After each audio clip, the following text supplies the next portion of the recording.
దేశ అధ్యక్షుడికి ప్రాణహాని తలపెట్టే ముప్పొస్తే అది ప్రపంచంలోనే అత్యంత శక్తివంతమైన అమెరికా ప్రెసిడెంట్ను టార్గెట్ చేస్తూ శత్రు దేశం స్కెచ్ వేస్తే సెక్యూరిటీ విభాగాలు ఎలాంటి యాక్షన్ ప్లాన్ అమలు చేస్తాయి?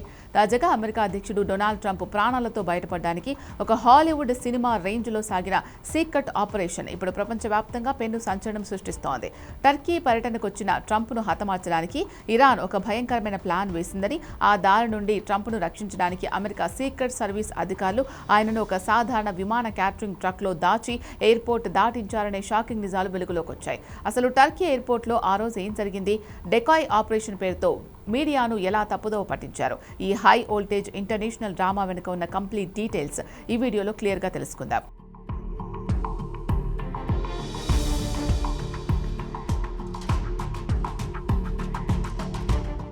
అసలు విషయానికి వస్తే గడిచిన జూలై 8వ తేదీన డొనాల్డ్ ట్రంప్ టర్కీ రాజధాని అంకారాలో పర్యటించారు. పర్యటన ముగించుకొని ఆయన తిరిగి అమెరికా ప్రయాణమయ్యే క్రమంలో అంకారా ఎయిర్పోర్ట్లో టీవీ కెమెరాలు చూస్తుండగానే ట్రంప్ తన అధికారిక విమానమైన ఎయిర్ ఫోర్స్ 1 ఎక్కారు.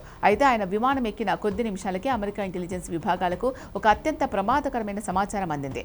ట్రంప్ ప్రయాణించే ఎయిర్ ఫోర్స్ 1 విమానాన్ని టార్గెట్ చేస్తూ ఇరాన్ దాడికి ప్లాన్ చేసిందని, ఆ థ్రెట్ 100% నిజమైందని సీక్రెట్ సర్వీస్ గుర్తించింది.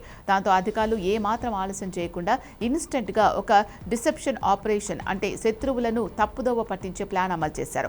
విమానంలోకి వెళ్లిన ట్రంప్ను ఎయిర్పోర్ట్ రన్వేపై విమానాలకు భోజనాలు, సరుకులు సప్లై చేసే ఒక సాధారణ క్యాటరింగ్ ట్రక్లోకి సీక్రెట్గా మార్చారు.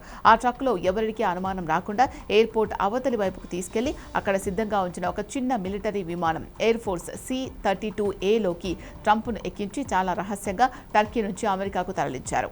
ఈ ఆపరేషన్లో మరో నమ్మలేని ట్విస్ట్ ఏంటి అంటే, అసలైన ఎయిర్ ఫోర్స్ 1 విమానంలో ప్రెసిడెంట్ ట్రంప్ లేరు అనే విషయం అందులో ప్రయాణిస్తున్న వైట్ హౌస్ స్టాఫ్కు, ప్రెస్ మీడియాకు అసలు తెలియదు. విమానంలోని మరో సెక్షన్లో ఉన్న దాదాపు డజన్ మంది జర్నలిస్టులు ట్రంప్ తమతోనే ఉన్నారని భావిస్తూ ఆ డెకాయ్ విమానంలోనే టర్కీ నుంచి బయలుదేరారు. శత్రువులు ఎయిర్ ఫోర్స్ 1 విమానాన్ని ట్రాక్ చేస్తారు కాబట్టి ట్రంప్ ప్రాణాలకు ఎలాంటి రిస్క్ ఉండకూడదనే ఉద్దేశంతో మీడియాను, వైట్ హౌస్ సిబ్బందిని ఒక డెకాయ్లా ఉపయోగించి ఆ విమానాన్ని మామూలుగానే నడిపించారు.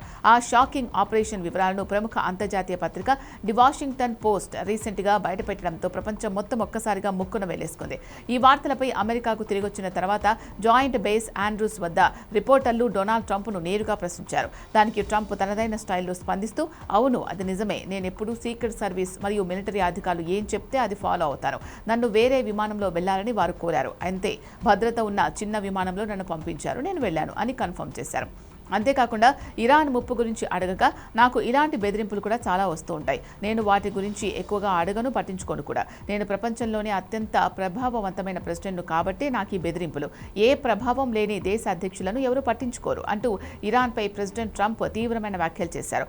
ఇదే సమయంలో స్ట్రెయిట్ ఆఫ్ హార్ముజ్పై తమకు పూర్తి కంట్రోల్ ఉందని, ఇరాన్ ఏమాత్రం తోక జాడించినా ఊరుకునేది లేదని హెచ్చరించారు.